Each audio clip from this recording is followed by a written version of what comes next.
The iPhone 17A is shaping up to be Apple's slimmest and lightest iPhone yet. Set to replace the iPhone 16 Plus, this model is expected to launch in September and weigh between 145 to 150 grams. That makes it even lighter than the upcoming Galaxy S25 Edge from Samsung. One of the reasons for this lightweight design is Apple's decision to use 7000 series aluminum for the frame instead of heavier titanium. The frame itself weighs just 25 to 30 grams.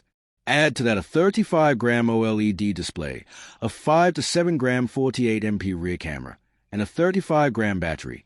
The logic board, A19 chip, and MagSafe module collectively add another 20 to 24 grams. Speaking of the battery, it's rumored to be under 3,000 milliamp hours, most likely in the range of 2,800 to 2,900 milliamp hours.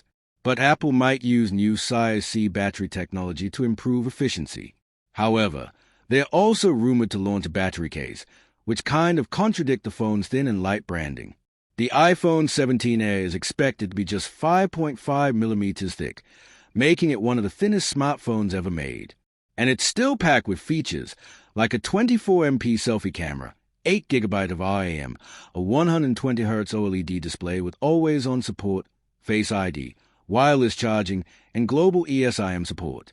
Apple is clearly going all in on thinness this year.